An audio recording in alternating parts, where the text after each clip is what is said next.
Business combination. Ilustrasinya saya mau lihat membuat dua orang yang menggabungkan dengan colokan.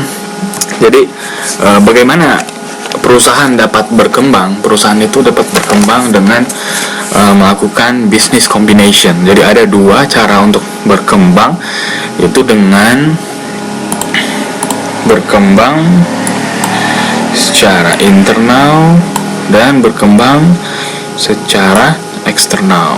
Jadi perkembangan secara mana tadi? Perkembangan secara internal itu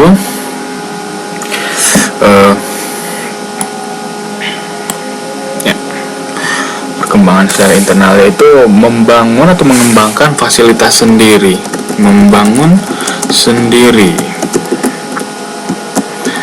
Sedangkan kalau perusahaan berkembang secara eksternal adalah memperoleh pengendalian atas perusahaan lain.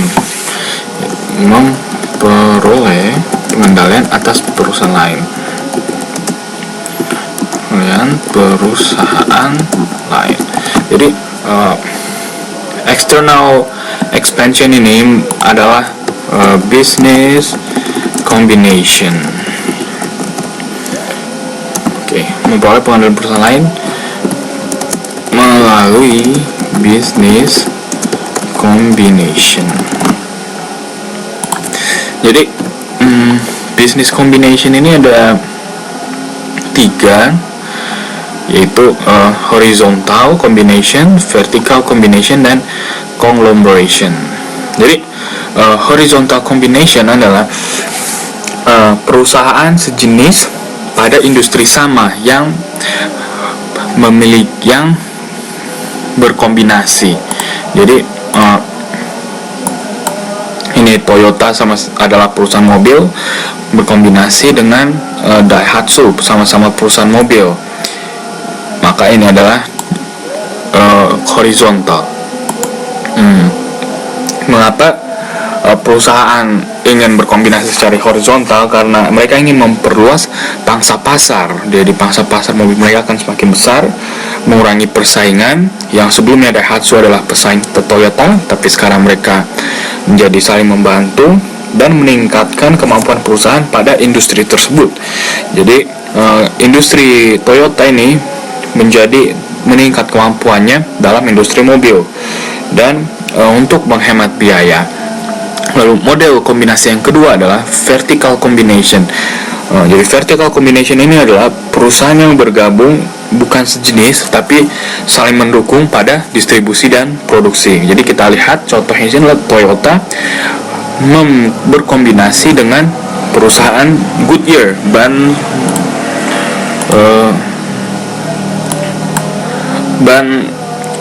mobil.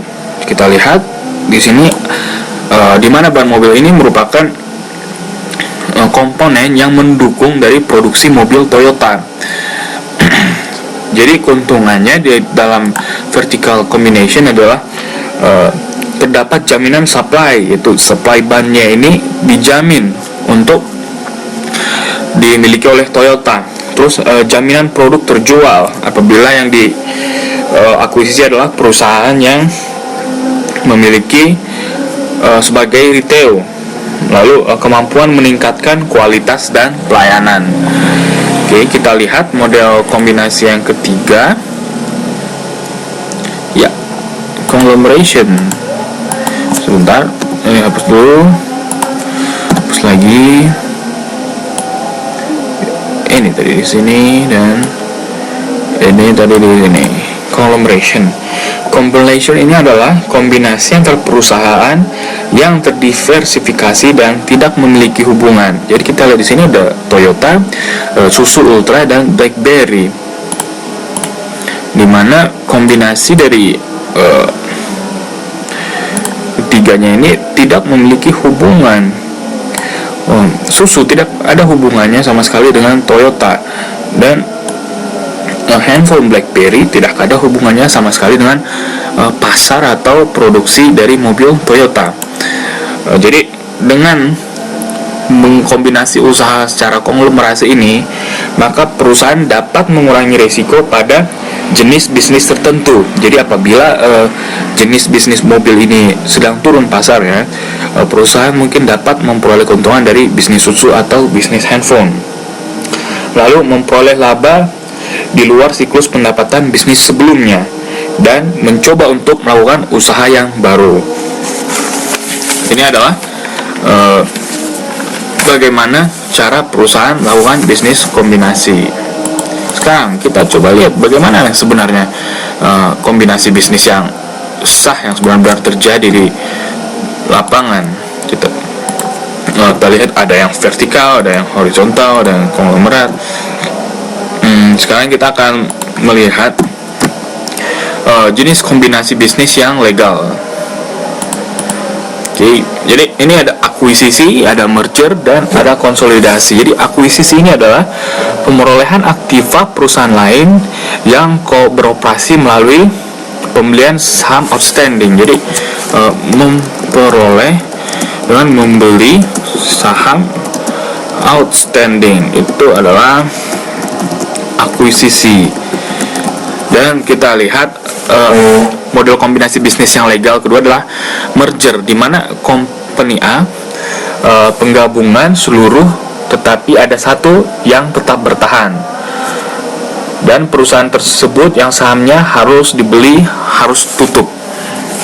Jadi kita lihat ini ada company A membeli company B, dan hasilnya adalah muncullah company A, di mana kita lihat company B ini sudah tidak ada lagi di akhir dari kombinasi tersebut, karena company B ini harus dissolve karena sahamnya dibeli semua, dan company B ini akan hilang, dan hanya satu perusahaan dari merger ini yang akan bertahan di akhir. Lalu model kombinasi yang ketiga adalah konsolidasi, yaitu penggabungan seluruh entitas bisnis dan membentuk satu entitas baru, di mana perusahaan sebelumnya juga dissolve. Jadi kita lihat di sini company A dikombinasikan dengan company B, maka muncullah perusahaan baru yaitu company C.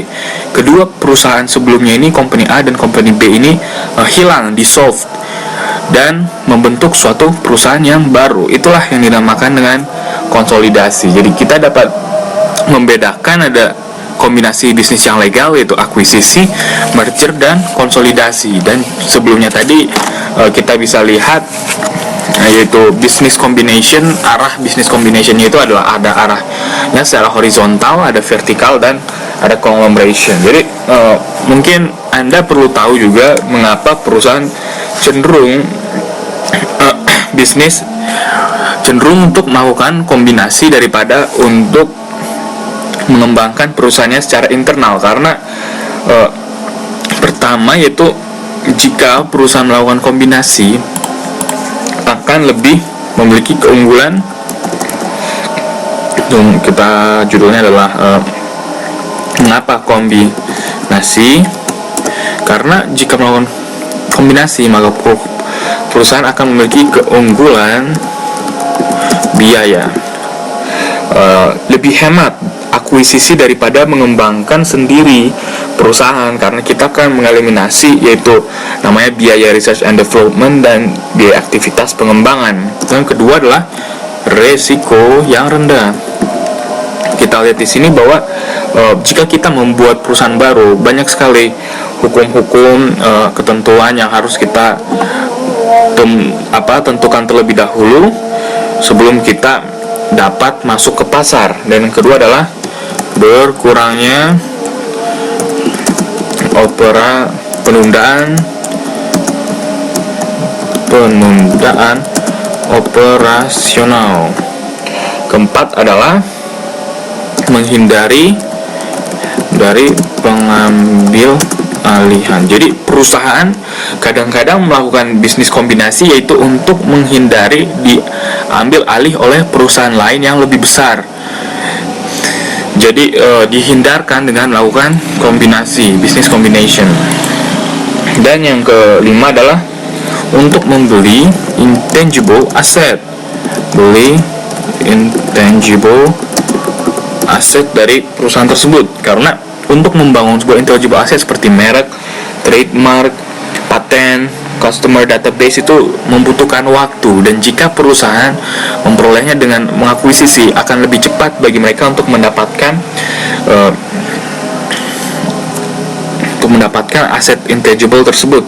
Dan alasan lainnya bisa saja seperti untuk memperoleh manfaat pajak untuk alasan pribadi dari pemiliknya itu, dan ego dari manajernya, yaitu harga diri dari manajer tersebut. Jadi inilah mengapa perusahaan memilih untuk melakukan kombinasi daripada mendevelop secara internal.